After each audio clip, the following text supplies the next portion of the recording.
At syempre, hindi lang luya na baby ang kasama niyan. Meron niyang garlic. Ayan, minins ko na rin yung garlic ng ganyan. At meron tayong onions. Kung nakikita nyo, bakit may kalamansi dyan? Yes, yung kalamansi na yan ay ipipiga natin dito sa ating pagi. Ayan, syempre pipiga natin, wag nating isama yung buto ha. Tatanggalin natin yung mga buto na mahuhulog dyan. So yan po ay anti-langsa. Pero ang number 1 na anti-langsa sa ating pagluluto ng ginatang pagi ay ang ating ginger. So kaya naman very generous yung ating ginger. Ayan. Pero pinigaan natin ng kalamansi kasi extra savor po yan. So ayan, tanggalin lang natin yung mga buto na napasama. Dahil pwedeng mag-cause siya ng pait. At yan, sa gulay naman, wala tayong malunggay or dahon ng sili. Kaya naman, meron ako ditong mustasa. And yes, na-try ko na to before. Magluto ng pagi na ginatan na mayroong mustasa. Or pwede ring pichay. Hiwa-hiwain nyo lang siya ng maliliit na ganyan, oh.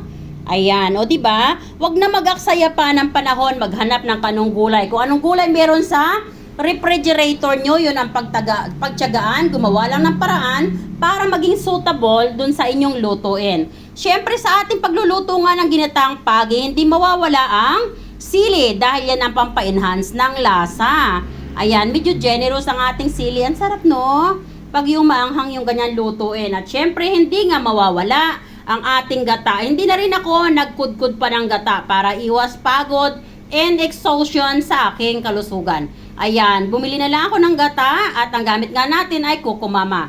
Kukumama, Bikini Man. Ayan. So, halina kayo at tayo ay maggisa na. Siya nga pala, i-remind ko lang sa inyo na mayroon ako ditong leftover ng ingredients ng noodles. Ayan, pag nagluluto kasi ako ng noodles, pag dalawa ang lulutuin ko, isa lang ang nilalagay ko. So, meron ako ditong leftover.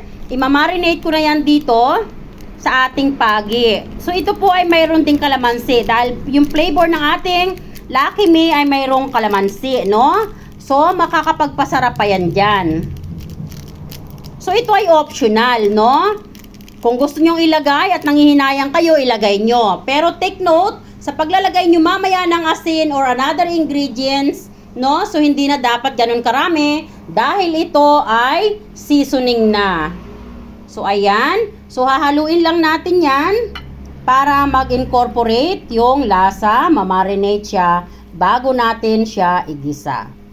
And yes, halina kayo at simulan na natin ang ating pagigisa. Habang ako nga ay nagpo-footage nito, iniinit ko na rin yung aking oil. Ayan, so mainit na yung ating oil. Ilagay na natin yung ating ginger. Ayan. Dapat mainit na yung oil natin, no? Pagkalagay natin ang ating ginger, halu-haluin lang muna yan. At bahagyang mag-golden brown, ilagay na natin ang ating bawang. Bigyan natin ng chance na medyo maluto-luto yung ginger para talagang mabango. At mag-i-enhance din yan ng lasa na gusto nating ma-achieve. Ayan. So, nakikita natin, medyo nag-golden brown na ang ating young ginger. Ilagay na natin ang ating mga garlic. Once again, hahaluin ulit natin yan. Until mag-golden brown din yung ating garlic. Bago naman natin ilalagay yung ating onion. So, pag naka-attend na tayo sa ating ginigisa, okay lang kahit ilagay nyo na sa maximum heat ang apoy. Para hindi mag-cause ng napakatagal na pagtayo nyo sa harap ng inyong stove. Para maiwasan yung sobrang pagod, no? So, dapat kung pwede namang lakasan ng apoy, lakasan. Huwag lang yung masusunog, no? Dapat balance lang din sa pangangailangan natin na heat. So ayan, so nakikita natin, nag-golden brown na yung ating bawang. Now it's time to put the onions.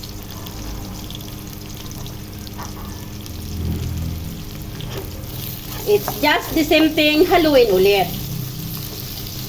At pag nag-translucent na yung ating onions, pwede na nating igisa yung ating pagi na meat. Ano ba sa English yung pagi? Sige nga, nakalimutan ko yata. Ito na, stingray.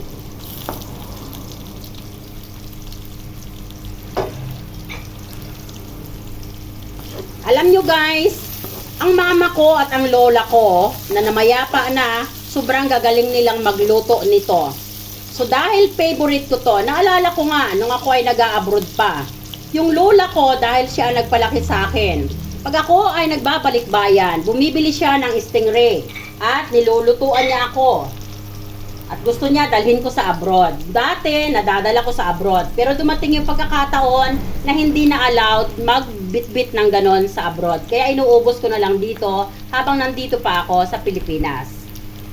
So ayan, dahil nag-translucent na ang ating onion, golden brown na at ganyan na nga yung texture ng ating garlic and ginger. Now ay pwede na nating ilagay yung ating pagi or stingray na hiniwa-hiwa na natin yan pagkatapos nating yabusan. Baka may magtatanong, bakit kailangang yabusan? O ano ba yung yabos? So yung yabos po ay pinakukuluan. So yung yabos na term ay term namin yan dito, lingwahe namin yan dito sa Quezon. Pero mayroon pang ibang term, yung pakukuluan mo at tatanggalin mo yung langsa. So yun po yun, no? Sa mga hindi nalilinawan at hindi nakakaunawa ng salitang yabos. Hindi ko lang alam sa ibang state kung ano ang tawag nila sa yabos. Pero yun po yun. Pakukuluan muna para mawala yung langsa at the same time maluto siya. Ayun, at pagkaluto nga niya, i-drain nyo kaagad or tanggalin nyo kaagad doon sa pinagpakuluan na sabaw. At saka nyo tanggalin yung kanyang balat. Tanggalin nyo na rin yung mga palikpik at buntot. Yung iba sinasama yung palikpik at buntot sa pagluluto. Pero I don't think na kailangan natin yon. Wala namang meat yun. Sabi nila masarap daw ngata-ngatain. Pero ako hindi na ako nag-i-enjoy ng ngatain yon. Siyempre kung hindi ako nag-i-enjoy, definitely yung family member ko hindi nila mai-enjoy. So what's the reason para ilagay ko pa, diba? So that is the reason bakit hindi ko na rin siya sinasama sa pagluluto. So ayan guys. So ang pagi ay medyo mataba. So kaya medyo igigisa-gisa natin siya, isangkot siya ng ganyan. Habang sinasangkot siya natin, maglagay na rin tayo dyan ng cubes. Ayan. So nakita nyo ang taba, no? Ayan, no? Pero guys, ang sarap niyan. Then maglalagay na tayo ng paminta. Sa pagluluto ng pagi, mas masarap yung generous na paminta. Pero hindi ko sinasabing gayahin nyo ko. So, depende pa rin sa inyo yan. Kayo na ang mag-adjust kung gaano karaming paminta ang gusto nyong ilagay. At dito nga, kagabi, ang ulam namin ay buwad or daing. Ayan o. So, gusto kong ilagay na siya para wala na akong leftover. Ayan.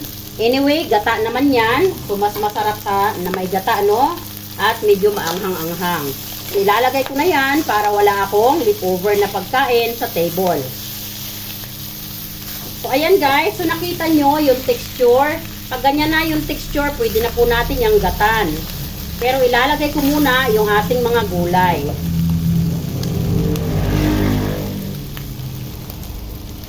Ayan, pasensya na kayo, nagwiwigil yung camera. Wala kasi akong camera person. Ako rin nagluluto, ako pa rin yung nagka-camera. So, ayan guys, nandyan na rin yung sili. Ilagay na natin dyan yung ating gulay. So, napapansin nyo, may mga dilaw-dilaw na yung gulay ko. Hindi ko na yan tinanggal. Tinanggal ko lang yung may mga bulok-bulok. Why? Sobrang mahal po ng gulay dito sa amin ngayon.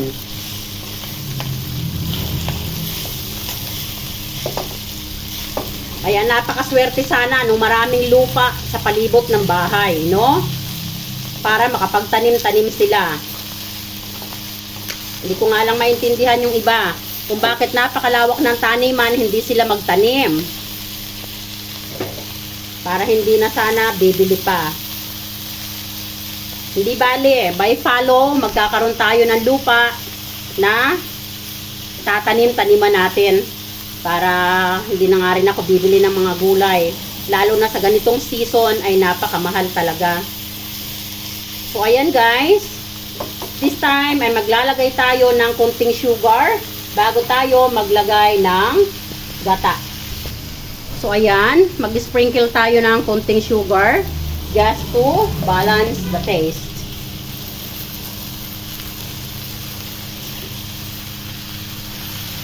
Ang bango guys, promise. Ang bango.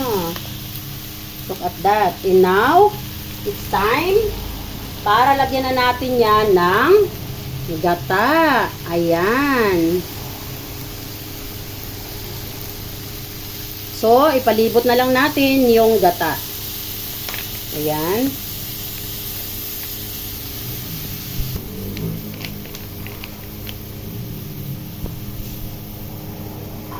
Pagkalagay natin ng gata, hinaan natin ng kunti yung apoy para yung gata ay hindi mapuwersa.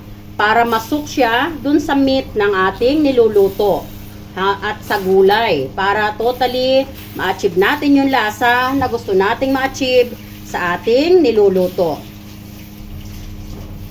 Kuya, hawakan mo camera.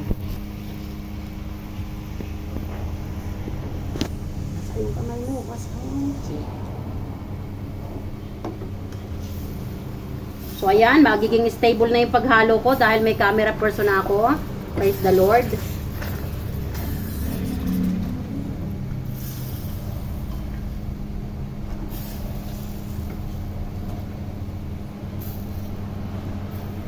Ayan guys. Picture ko yan.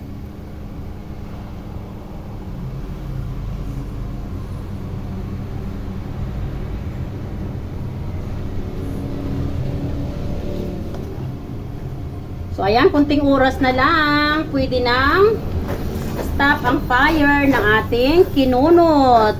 Ayan. Kinunot na pagi. Or, stingray flex.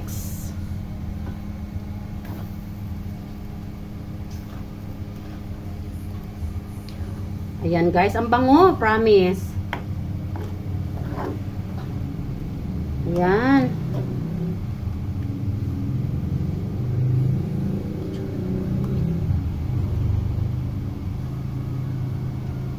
Iwigil yung kamay mo para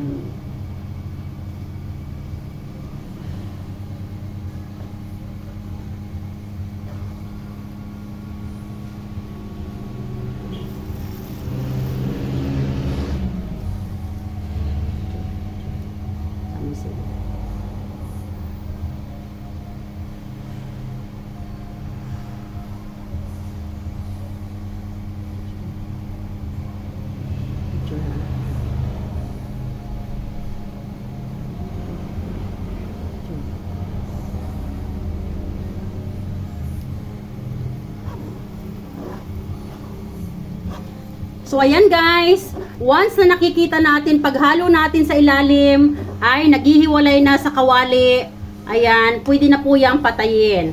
Para mayroon tayong kunting sauce na panglagay natin sa ating rice. Or pwede rin po natin palangis-langisin.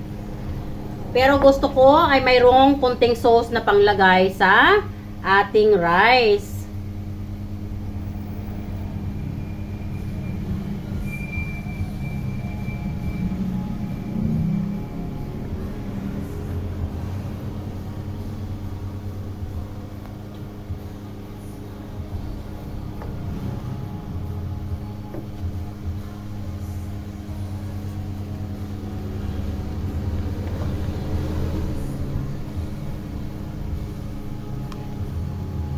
Ayan guys, papatayin na natin. And thanks for watching everyone. Meron na tayong masarap na kinunot na pagi. Ayan. Thanks for watching guys.